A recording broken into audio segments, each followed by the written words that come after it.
Olá, povo liberto, um bom dia, uma boa tarde, uma boa noite, independente do horário que vocês forem ver esses vídeos, né? Agora são exatamente 7h16, né, da manhã, horário de Brasília, né? Hoje é quarta-feira, né? 4 de maio, né, de 2022, né? A pessoa que vos fala, José Gonzaga, rapaz que escreve os textos no Facebook, né? E estou falando aqui do canal Passando a Bíblia Limpo, né? Se acaso vocês gostaram do meu trabalho, por gentileza, se inscreva, dá um like, faça um comentário, né? Se acaso gostar, né? E vamos lá, sem mais delongas, vamos trabalhar daqui a pouco.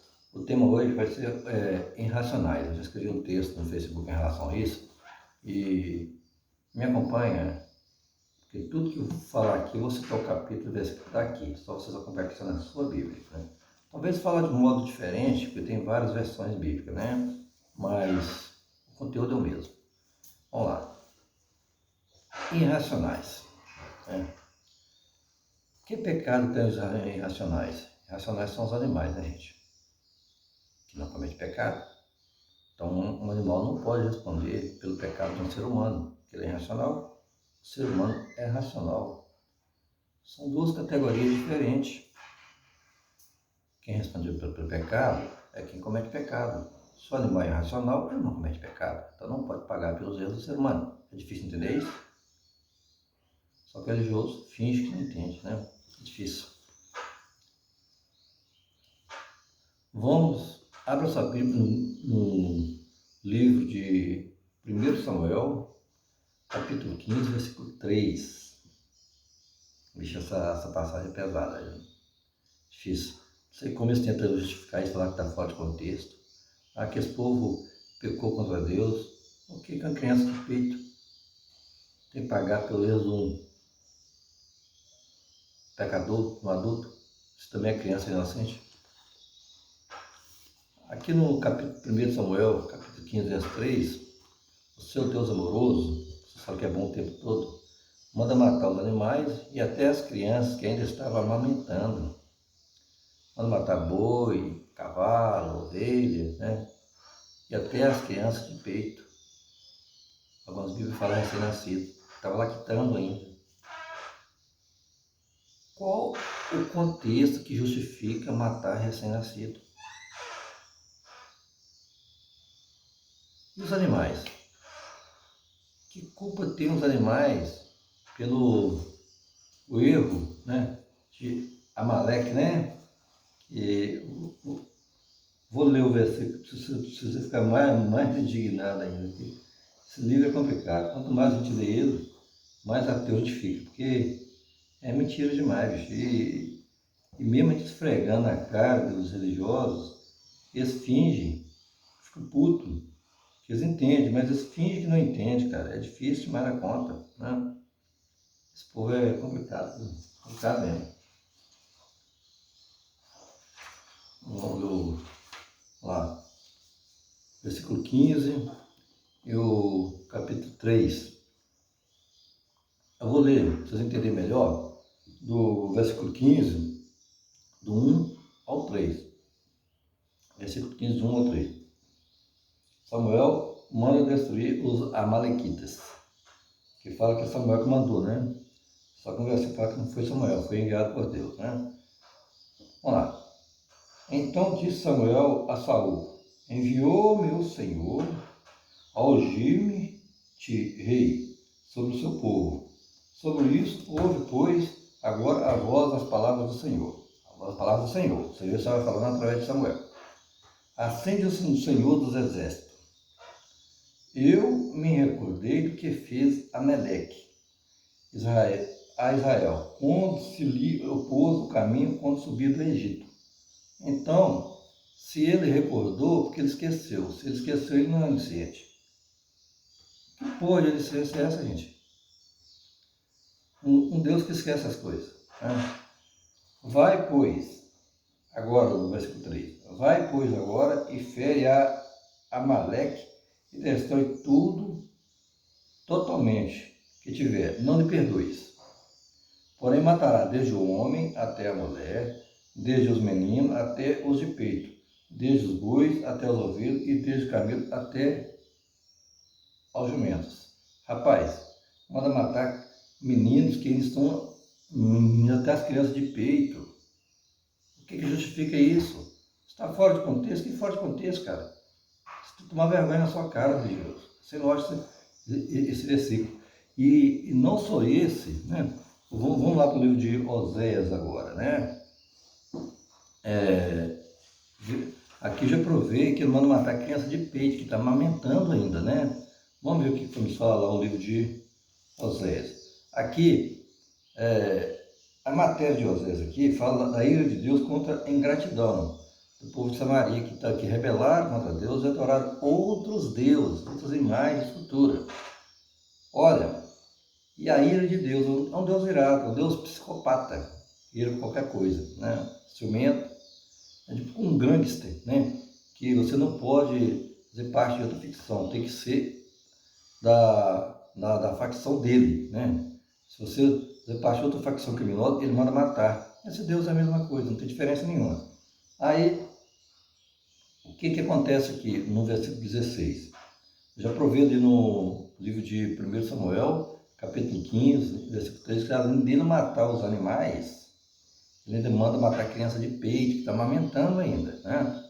Aí aqui o que fala, devido às transgressões e pecados de Samaria, versículo 16, Oséias, capítulo 3, versículo 16.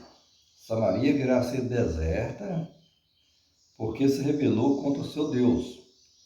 Cairão a espada, seus filhos serão despedaçados, igual o livro lá do Isaías, né?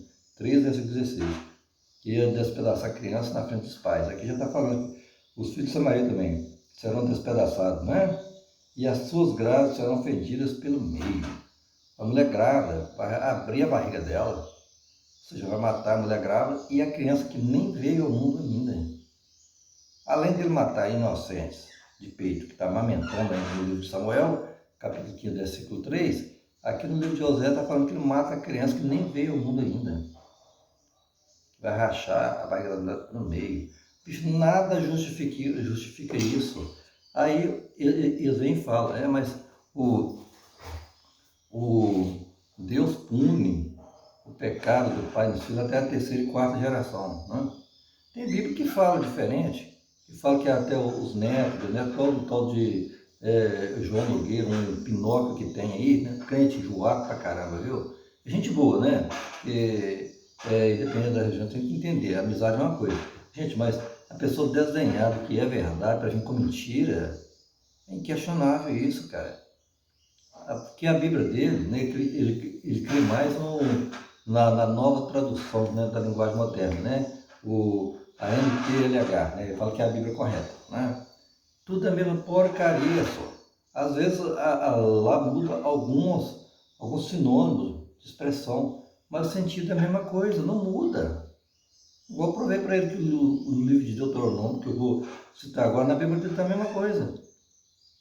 Só que aqui fala de terceira a quarta geração. Na Bíblia dele fala até que os netos, os bisnetos e os trisnetos pagam pelo erro dos pais. É a mesma coisa, terceira e quarta geração. Que diferença tem isso? Complicado, a pessoa quer se iludir, né? Vamos lá. Manda matar os animais e até as crianças, livro de Samuel, que eu acabei de ler, né? Daí vem de novo as falácias do povo de Javé, né, do povo de Deus. Eles transgrediram contra o Deus de Israel e adoraram outros deuses, né? E os filhos pagam pelo erro dos pais. Aí tem várias citações aí de livro que falam que os filhos pagam pelo erro dos pais, assim como tem várias citações bíblicas que falam que os filhos não pagam pelo erro dos pais. Eu me foquei apenas no livro de Deuteronômio, por quê? Porque eu gosto de ir na fonte, na raiz, na fonte exata, para simplificar e não complicar, né? Porque o livro de Deuteronômio, o próprio livro de Deuteronômio, que fala que os filhos, né, pagam pelo erro dos pais da terceira a quarta geração, no mesmo livro de Deuteronômio, desmente. Vamos lá. No livro de Deuteronômio, capítulo 5, verso 4, realmente fala que os filhos pagam pelo erro dos pais até a terceira e quarta geração. Só que no livro de Deuteronômio, capítulo 24, versículo 16, nos fala que nem o filho pagará pelo erro dos pais, nem os pais pagarão pelo erro dos filhos. Ambos morrerão pelo seu próprio pecado. Ou seja, o próprio livro de Deuteronômio se desmentindo. Se você ler, vou repetir de novo a citação, pega a sua Bíblia e confere. Deuteronômio, capítulo 5, versículo 9. Lá você vai ver que Deus pune o pecado dos pais e dos filhos da terceira à quarta geração. Talvez pode falar neto, bisneto e trisneto, que é a mesma coisa. Não muda nada. Tá? Os filhos estão pagando pelo erro dos pais. O tema, gente, não é o modo que isso aqui. O tema principal é que Deus está punindo os descendentes pelo pecado dos pais. Mudou alguma coisa a versão? Não mudou. Aí, no livro de Deuteronômio, capítulo 24, 16, fala que o pai não pagará pelos erros dos filhos, nem os filhos pagará pelos erros dos pais. Cada qual morrerá pelo seu pecado. Isso não é uma contradição? Porque você não quer entender só. E aonde que matar animais, fazer covardia com animais, matar criança de peito, botar no livro de Samuel, verso 3, no livro de Osés, abrir mulher pelo meio, matar criança antes de vir ao mundo. Que pecado essas crianças têm? Que pecado os animais têm se são irracionais e são racional? Então, isso não cola, gente. Agora vamos ao livro de Crônica, né? O livro de Crônica fala o que Salomão fez, né? Segundo Crônica, capítulo 7, versículo 5. A idiotice desse povo é tremenda, não tem fim de idiotice desse povo religioso, e eles fazem de tudo para não entender o que a gente está falando, né? O Salomão, que eles falam que era o Bambambam, né? Era o pai da sabedoria, os planos deles, maquiavélicos, né? É tipo os planos da Cebolinha para derrotar a Mônica. Que camarada idiota, hein? Pois ele sacrificou, cara, ao Deus Javé, sacrificou 22 mil bois e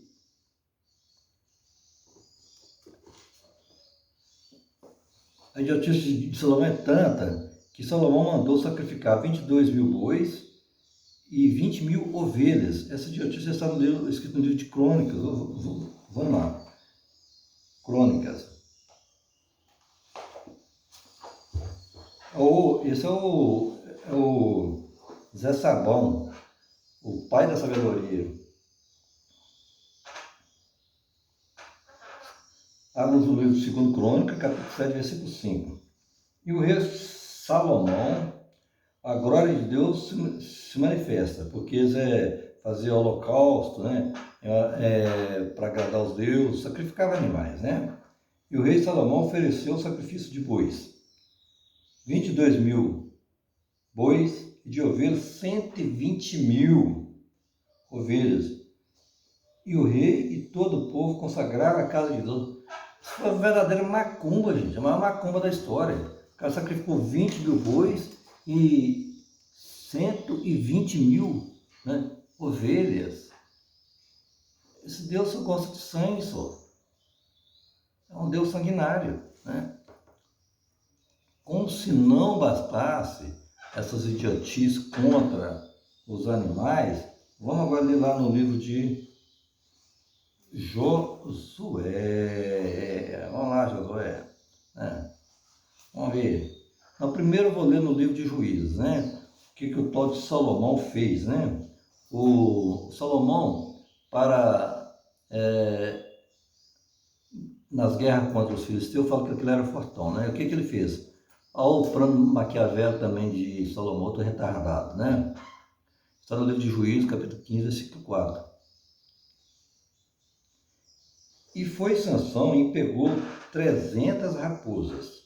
Então, tomando tochas, as atou nas caudas de cada uma, né? E soltou ela no meio do arraial dos filisteus, no versículo 5. E pôs fogo às tochas, largou-as na seara dos filisteus, assim queimou os molhos com cega do trigo e asinha Olivais. Desculpa, gente. Aí o que acontece? O camarada sacrificou 300 ovelhas para queimar a lavoura dos filisteus, né? Cadê a força do Sansão? Não era melhor ir lá e acabar com a raça dos filisteus? Porque tinha que queimar as 300 raposas.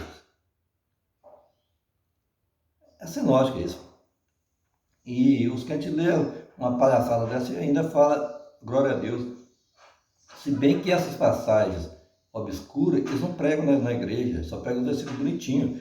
E nos debates que a gente tem aí, nos grupos de WhatsApp, no Facebook, a gente vê que os escravos da fé, os retardados da fé, eles só pegam os versículos bonitinhos. É difícil mais da conta.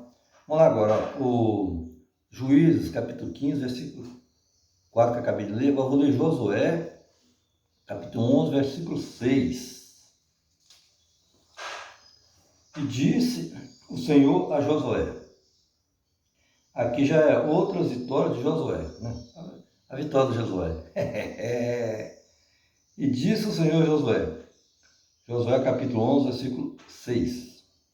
Não temas diante deles, porque amanhã, a esta mesma hora, eu os darei todos feridos diante dos filhos de Israel, os seus cavalos aleijados, e os seus carros queimarás a fogo. Alguma Bíblia fala que é já retado, né? Que ia cortar os tendões dos animais e deixar os animais aleijados. Na nova versão minha, que é essa de João Ferreira de Almeida, já está falando que aleijará os cavalos. Bicho, que sacrifício é esse com os animais? Que punição esquisita é essa? Os outros pecam lá, o racional peca e o racional paga o pato. Você tem lógica uma coisa dessa? Vocês querem, no caso, desmentir, mas isso é no Velho Testamento, por isso que Jesus é nova aliança, veio para mudar tudo isso. Jesus não mudou porra nenhuma. Mas isso é no Velho Testamento, por isso veio Jesus, que foi sacrificado pelo nosso pecado, né? O Cordeiro de Deus que tira o pecado do mundo, aquelas baboseiras todas, né?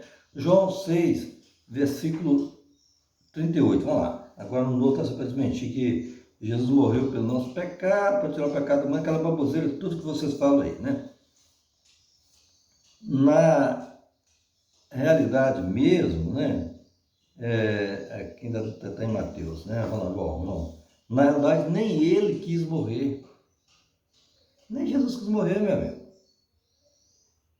Você acha que ele morreu porque ele quis morrer? Na verdade, não existiu, né? Mas estou lendo aqui a teoria da Bíblia que vocês acreditam, né? Estou usando o raciocínio de vocês para pregar que o que vocês acreditam é mentira. Isso, na verdade, é plagiado do início ao fim, né? Plagiado de cultura antiga, mitologias antigas, horas, mitos, uma baboseira toda, né? Mas eu procuro ensinar e explicar usando a teologia bíblica do jeito que os cristãos entendem, porque eu já fui cristão, sou filho de pastor, já falei isso várias vezes. Eu uso o raciocínio deles para desmentir a verdade que eles têm como verdade, que não é verdade, isso é mentira. Jesus morreu pelo nosso pecado como você não quis. Aqui, ó, João capítulo 6, versículo 38. Porque eu desci do céu, não para fazer a minha vontade, mas a vontade daquele que me enviou. Então, ele veio fazer a vontade do Pai dele, não a vontade dele. Se ele e o Pai são as mesmas pessoas, né? Que é o que diz em João 14, versículo 10, né?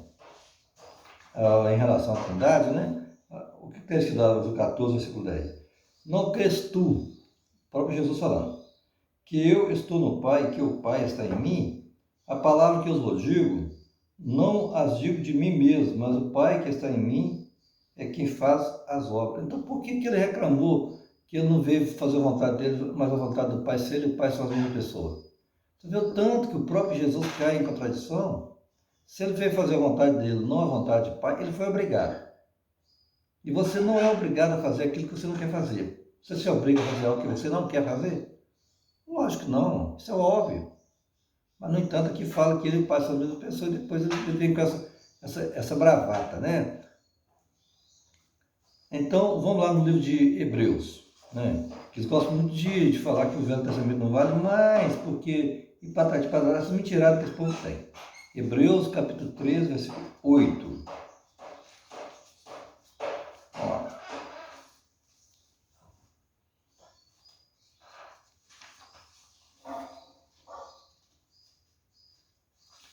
Hebreus 13, 8. Vai falar aqui que ele é o mesmo fim ontem, hoje e eternamente, né? Vamos lá. Eu gosto de ler para falar que eu não estou inventando, né? Jesus Cristo é o mesmo ontem, hoje e eternamente. Ele não muda, meu amigo. E lá em João, capítulo 1, versículo 1, diz que o princípio era o verbo estava com Deus, o verbo era Deus. Mais adiante, fala que o verbo se fez carne. Esse verbo é Jesus Cristo. Então, Jesus Cristo e Jeová é tudo a mesma porcaria. Os crimes que se aplicam a Jeová se aplicam a Jesus. Já que ele se diz, ele mesmo se intitulou que ele e o Pai são as mesmas pessoas. Então não adianta vocês quererem questionar o Velho Testamento, porque vocês precisam do Velho Testamento. O Velho Testamento não precisa de vocês. Tanto é exemplo claríssimo disso, que tem os judeus, né, o judaísmo, não tem um livro sequer do Novo Testamento, que para eles o Novo Testamento de Mateus ao livro Apocalipse de João é apócrifo. Eles têm a Torá, que é os 5 primeiros livros, e a Tanakh, que são 23 livros a mais do que a Torá. Mas nenhum desses livros tem um livro sequer do Novo Testamento. Por que vocês não fazem a mesma coisa? Já que vocês desenham do Velho Testamento, banem o Velho Testamento da Bíblia, igual os judeus fez com o Novo Testamento. Mas vocês não podem banir o Velho Testamento, que acaba a história do cristianismo. Porque vocês precisam falar, não, mas o Deus maior, o Deus que criou o céu, criou a terra, não criou merda nenhuma para vocês criou. Um Deus que criou o mundo em 6 dias, sendo que a terra, o mundo em si, a ciência mostra que tem bilhões de anos, né? Aí já tem a mentira, né? Aí, ou seja, o religioso ele é irracional, né? Coisa que está lá no livro de 2 Coríntios, né? Que fala que a fé não, nós não cremos pelo que vemos, né? Mas pela fé, né? Não é por vistas, porque vocês creem no que não existe. Irracionais somos nós, humanos, que morremos ou matamos por um simples pedaço de papel, né? Aqui prova o vídeo que eu mostrei agora, que o religioso ele é mais irracional que os irracionais, que eles querem punir o pecado deles no irracional. Então ele é mais irracional do que os irracionais. Inclusive no livro de Josué mostra que até aleijava os animais, né? Rapaz, se liberte dessas mentiras, você tem cérebro, você tem capacidade para pensar. Foi gentil de trabalhar, até o próximo vídeo. Espero que tenham gostado.